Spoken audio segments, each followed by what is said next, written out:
Back in the day, I received such a nasty phone call from a would-be client telling me how unprofessional I was and how I wasted their precious, valuable time.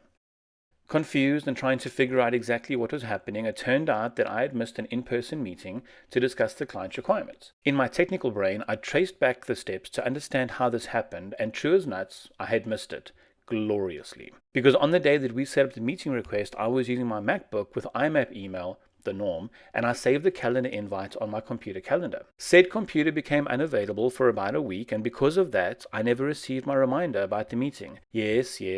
There are so many other aspects to the situation that should have avoided the conflict, but had my phone simply reminded me of the meeting, I would be sitting with one more client today. Has this ever happened to you?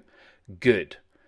Well, not good, but good, because it means that you're watching the right video now. My name is Lee and I'm the Apple Ninja, and in today's installment of our online series, we are chatting about calendar syncing with Office 365. If you haven't checked out the previous video about email syncing, pause this and go and check it out. It's under 3 minutes long and it mentions something called IMAP emails, just to catch you up. This is what happened here. IMAP syncs the emails, but it definitely does not sync the calendars. So while you have multiple computers, mobile devices, and more, each will have their very own island of calendar info for you, and they do not communicate with each other on the calendar level. But this is why we switched over to Office 365, which leverages a method called Exchange, and this allows your calendar to stay 100% in sync across all your devices. So from creating simple appointments to complex meetings with importance levels, privacy options, and resource bookings, it's all taken care of with Office 365. You can even use resources like equipment, meeting locations, and if you want to,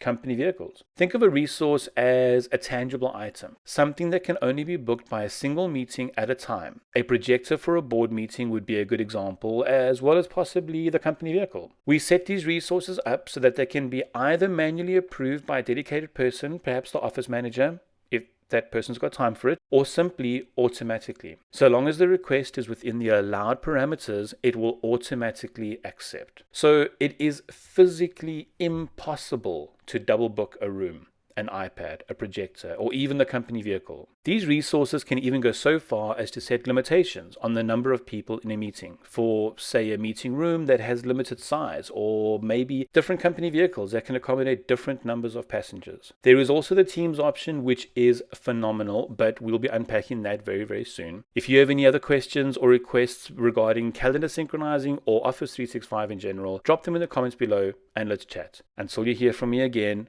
stay Mackin'.